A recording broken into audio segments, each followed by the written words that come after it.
All right, everybody. It's really good to see everyone. My name's Tanya Edvilson, as Tiffany said.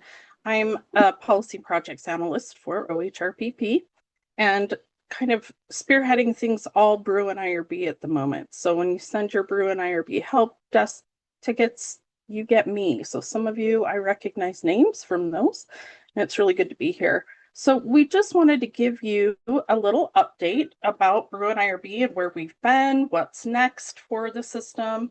And we had some latest updates we're kind of excited about that we hope really help your teams a little bit more. And then we have some reminders of things that we're noticing that happen, and maybe you're holding up approvals or holding up submissions that we'd like to just give you some hints about.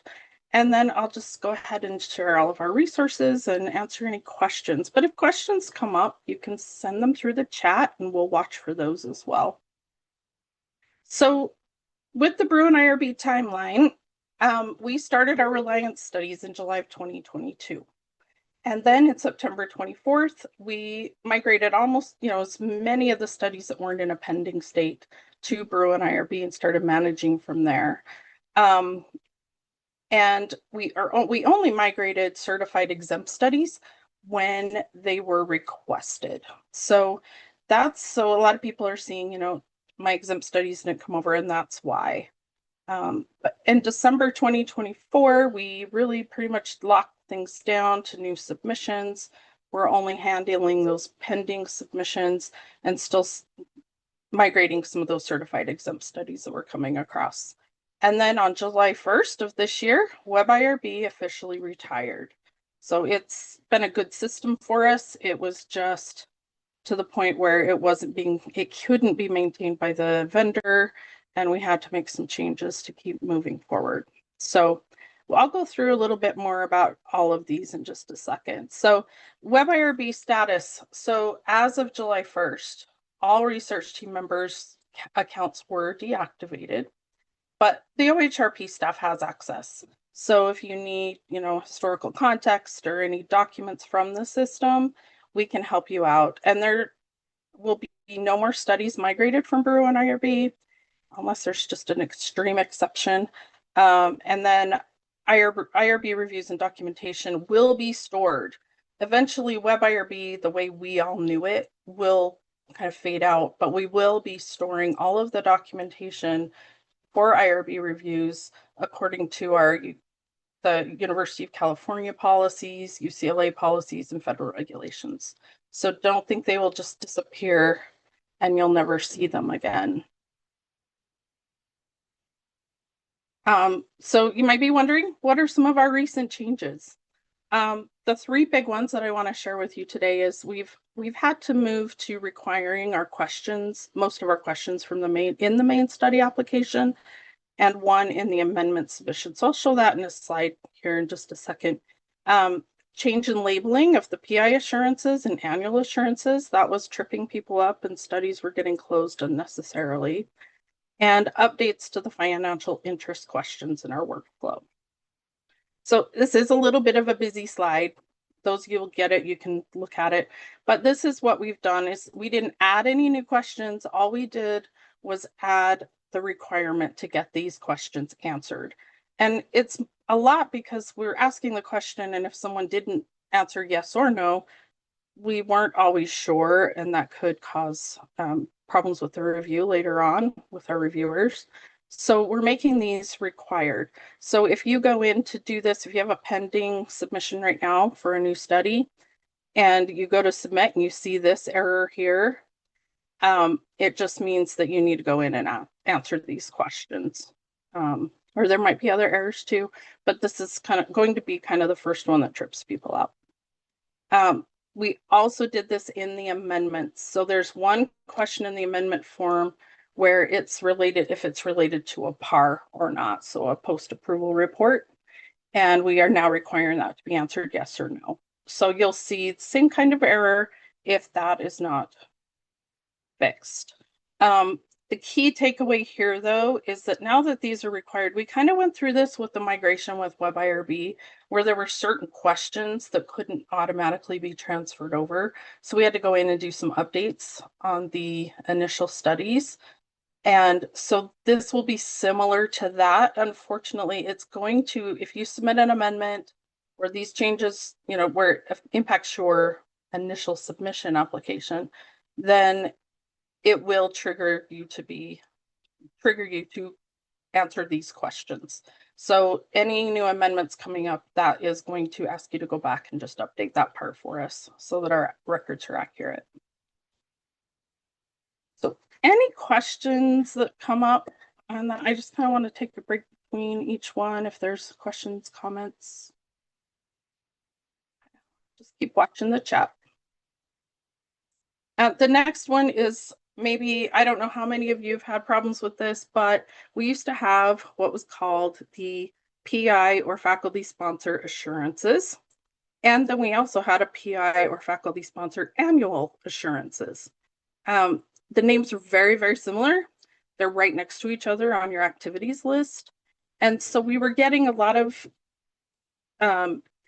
people coming in and PIs answering when it's time for annual assurances for sure. They would get confused and submit the PI assurances, not the annual one. And after a while, they keep getting their reminders, which is frustrating. They keep doing the same one over again, and then the study closes. So what we've done is tried to make those definitions a little bit more distinct to each activity. So the initial CRPI assurances or FS assurances, faculty sponsor, they say initial and CR for a reason. It's either with an initial study or with a continuing review before they're submitted. This also will be necessary if there's a change of PI. So that's what you will see, or your PIs will see on the screen. Annual assurances, we changed that to be an annual PI attestation. So we tried to put annual right at the very beginning and then change the name to attestation instead of assurances. So when our notifications go out, you can see there's a difference in the activities. So we're really hoping that minimizes any issues going forward where we have to reactivate any studies that don't require a continuing review. They just require that annual attestation moving forward. And we also added some help text to help you with that. So you'll see if you hover over any of these, it will say what to use it for. And these are examples. They're not the exact ones for every single one. I didn't think you needed four boxes to show that. So the help text is there to kind of remind everyone what needs to be done. So we're excited about that one because we really do feel bad when people think they're doing what they need to be doing and it doesn't happen the way they expect. The third one is we've had to update some of our conflict of interest questions and added a new one that talks about a significant financial interest. So if the response is yes to a conflict of interest disclosure, you'll get a notification about what that means, what to do. And then you'll also have one additional question to answer is, does it follow the policy for a significant financial interest? You would say yes or no on that one. And that helps us trigger the COI review for everybody that needs it, but not for ones that don't fit the policy. So that will hopefully stop some of these that go to the CERC team unnecessarily. So hopefully you'll see those, and these show up in the main study page and the agree to participate activities. So you'll see these. Everyone will see a version of these questions. And that, like I said, it shows up here in the basic study information page, the agree to participate, and your assurances, and for the local study team members. So when you're entering study team members in the main study application, those questions will appear as well. And then the one thing that's really nice, because this is super helpful for us, is that if there has been someone that identifies someone's names, let's say someone put my name in there and said she doesn't have a conflict of interest, but when I go to the agree to participate, and click on that box and say, oh yeah, I do have a conflict of interest, it will overwrite what's in the application that was entered for me before. So that helps with helping us out with making sure that this system is consistent and we don't have discrepant answers. Okay, I see Ross has a good question here, so I'm just going to go to that one first. So the first, we have our initial, so that would be the initial CR assurances. That's for any new submissions or a change in PI. And then at continuing review, if you have a study that requires continuing review, the PI does complete an assurance at that time. So it's very similar to what we were doing before, but we couldn't break those up to be initial or continuing review. So this will be for every continuing review for studies that require a continuing review. And yes, the CR term, yes. So, and then the remaining studies are the annual attestation are for studies that do not require an annual review. So that is the difference between the two. Did that help clarify, Ross? I hope so. So initial CR assurances for CR studies that require, or for studies that require a continuing review. And we also have the initial submission. Attestation is for studies that do not require an annual review. So hopefully I clarified that a little bit better.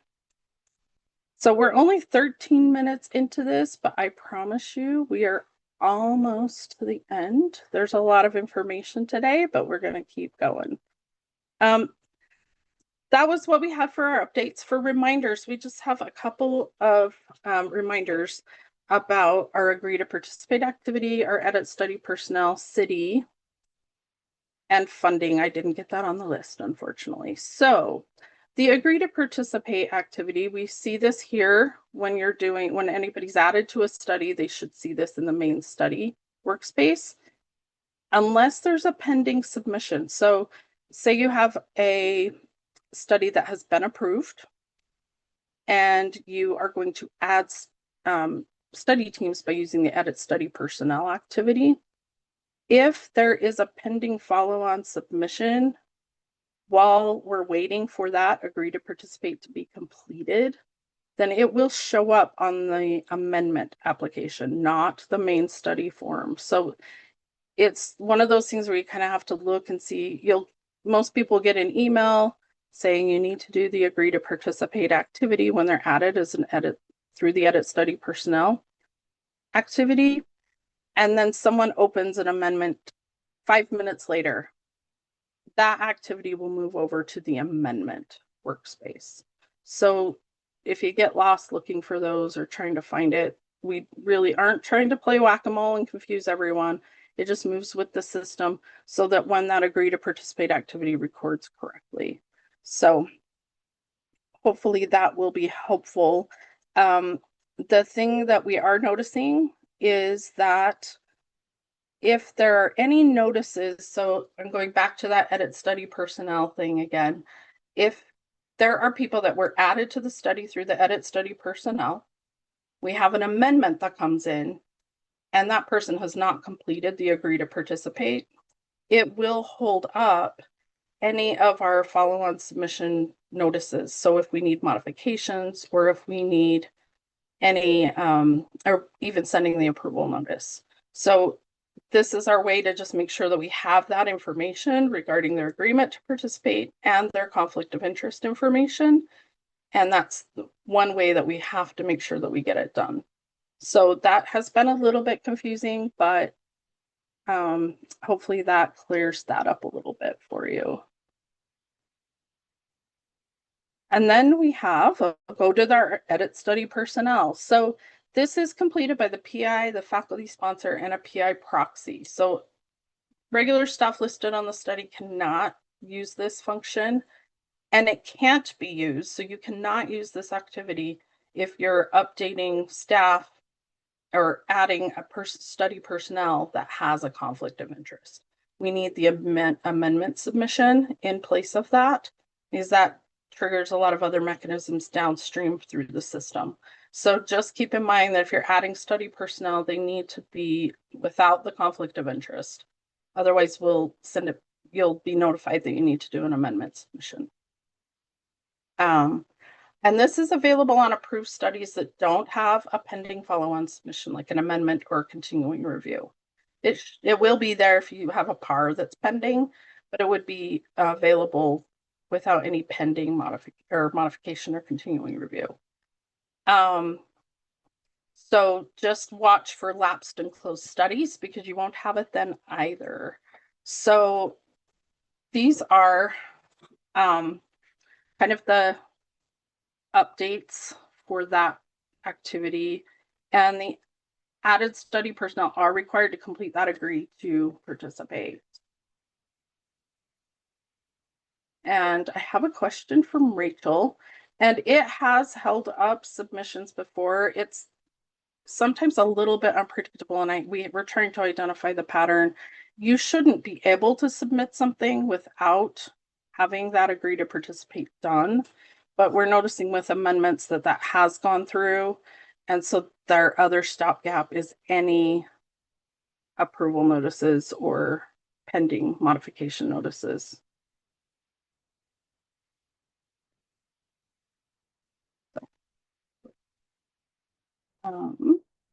Any other questions? Looks like the chat's open. Okay. And then our city training.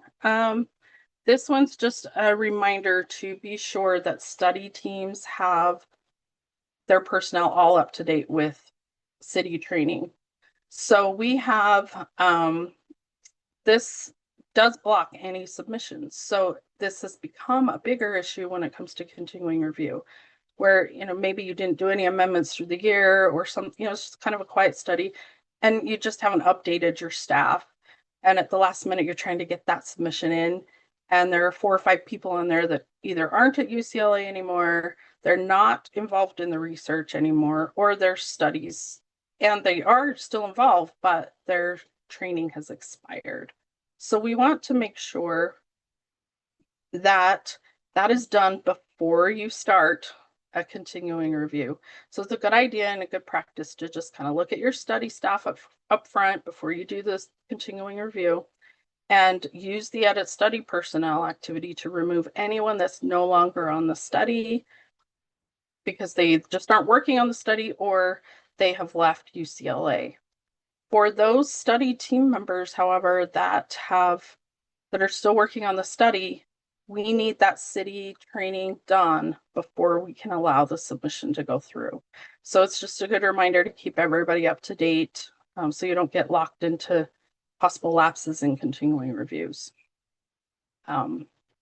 Any questions about that one?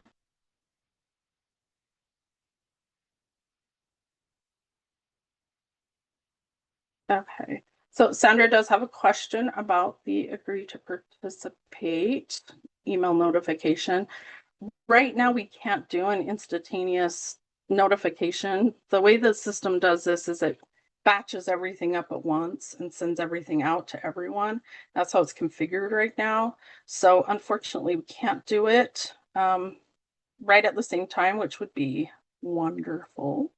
But just know the staff doesn't need to get that email to be able to complete the agree to participate. So there are ways, if you need it done as soon as possible and you need to let people know, you can go into the application and send a message through there to all of the study staff, or you can send emails and just let them know that it's ready, give them the link to the main study, and they should be able to get through it, or the amendment, whichever one you're using to add them.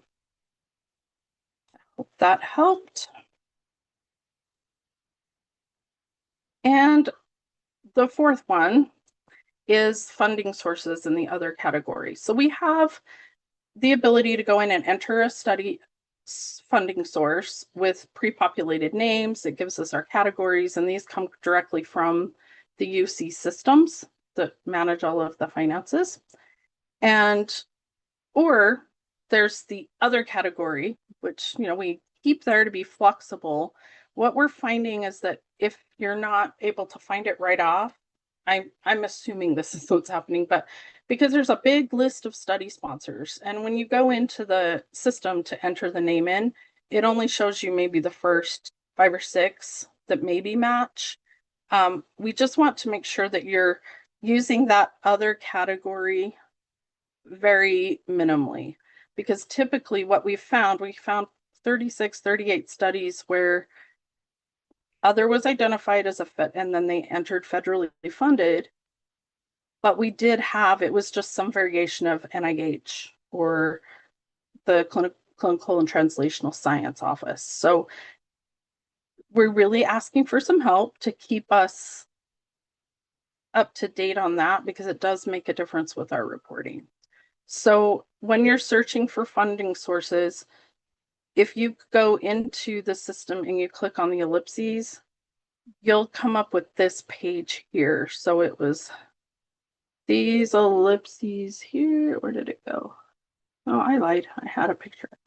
Okay, so when you see it, you'll click on this when you're searching. You'll click on the ellipses in the center in the document. And then if you use the percent sign, that will give, it's kind of like a wild card. It's searching for anything that says NIH. And as you notice here, it's going to give you 38 options. So there are several different ones. So if you could search through those and make sure that yours just truly does not exist before going to the other category, that would be super helpful. So when you're selecting your sponsors right off the bat, you hit, go back to the slide, you'll hit the funding and you'll hit add. Instead of going to other, we need your help with just entering the study sponsor's name. So that percent sign is really super helpful, because you can type in Pfizer if you want, and it will come up with all of the different versions of Pfizer that we work with, anything like that. So that will help us out quite a bit and help with our reporting. If that sponsor does not exist, please let us know. Just send us an email through the BruinIRB Help desk, and we'll help look for that for you. So any questions on our reminders that we haven't answered yet?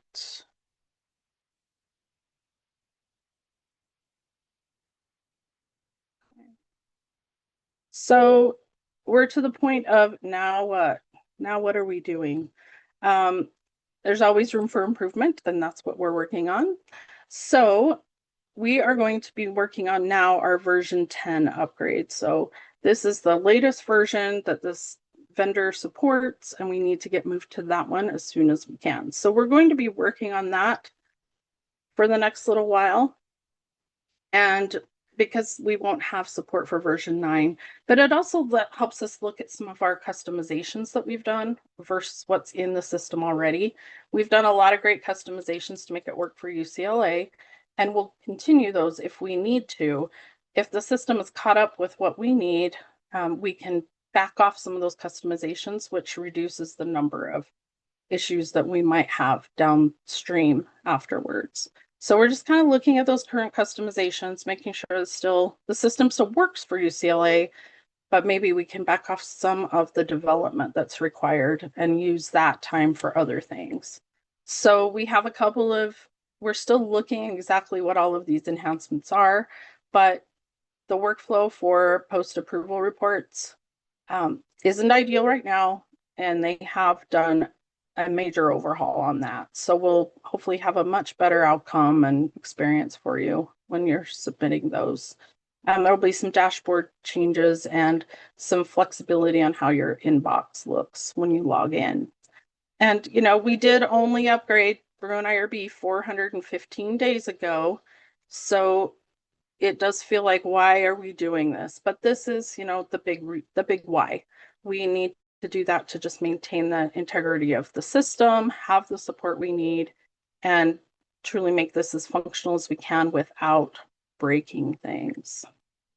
So how it really will impact all of you is nothing's going to change until implementation. Of course, at implementation, we'll be working with study teams, and we'll be informing you of any changes, any training that's necessary. But we will compile those and help you out as that rolls out.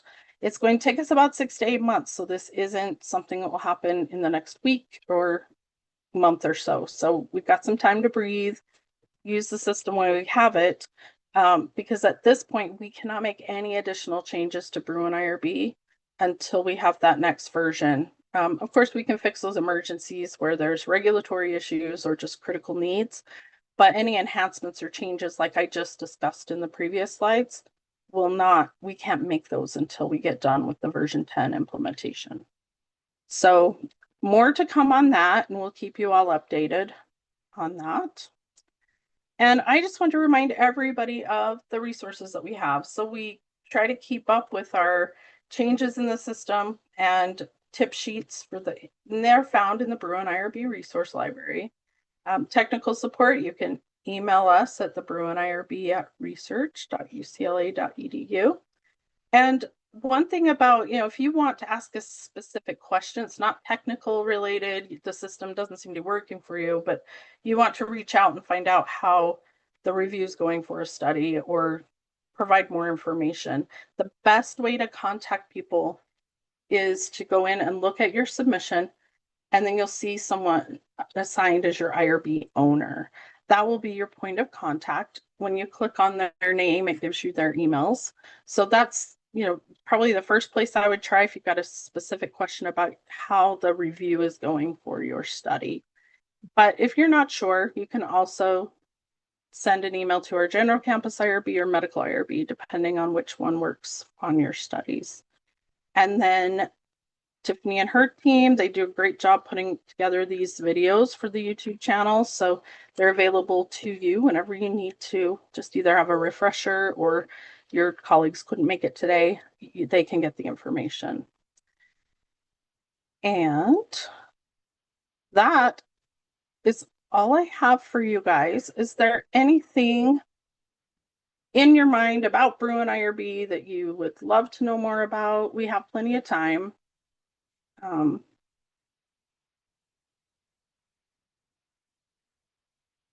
I went through it all pretty fast, but